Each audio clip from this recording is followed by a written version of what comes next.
Jadi kalau lu disuruh sebut 3 orang temen lu paling dekat selain istri ya, ada bang? Bisa disebut? Paling deket nih definisinya apa? Bisa ngapain? Datang ke rumah tanpa janjian. Itu deket nggak? Hah, maling bang?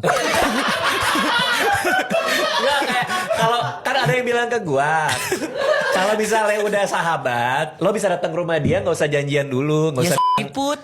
Iya, tapi kan maksudnya lo bisa datang kapan aja terus nggak ngapa-ngapain itu boleh gitu misalnya. Itu deket sih. Deket Cuman maksud gua, kan? yang lu anggap deket dong, itu udah paling syaratnya. Bukan soal dia merasa deket ke lu, tapi lu merasa Nggak ada masalahnya. man. Nggak ada.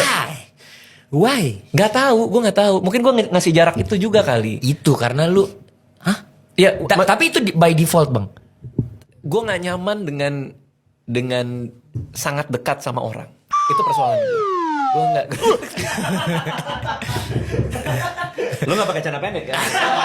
Oh itu celana panjang. Gue dong yang pakai. Tapi ya mungkin karena gue nggak tahu ya apa soal masa lalu, soal pernah punya. Dikecewakan orang. Misalnya mungkin gue pernah punya temen tapi temen gue mungkin gara-gara itu juga, atau pengalaman punya temen dekat yang sekarang jadi masing-masing jauh tapi nggak ada yang pernah bilang bahwa kita udah nggak sedekat itu lagi ya gitu. Ngerti gak sih lo? Oh jadi lu butuh kejelasan itu ya? Bukan nggak gitu juga. Gue nggak butuh closure juga dari orang-orang itu. Apa karena gue ngerasa nggak ada yang selamanya abadi juga, antar pertemanan selalu ada yang berubah. Mungkin itu juga gue nggak paham. Untuk seorang yang suka filsafat itu unik loh bang. Bahwa maksudnya lu menggambarkan sebuah pertemanan tuh begitu gitu. Karena iya, bareng dong. Ini lagi dong gitu. Karena semakin kita naruh ekspektasi ke orang, semakin besar kemungkinan kita dikecewain sih. Artinya, Raditya Dika bisa kecewa ya? kan gue menjaga diri gue supaya gak kecewa kan. Tapi masih tetap kecewa gak? Sejauh ini sih udah gak pernah lagi. Sejauh ini gue gak pernah kecewa lagi.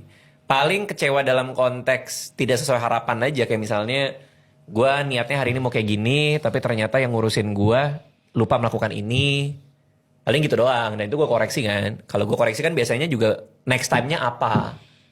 Bukan kayak kenapa sih harus kayak gitu, gini-gini gitu. Tapi gue lebih kayak, oh next time supaya gak kayak gini mending lu kayak gini. Iya.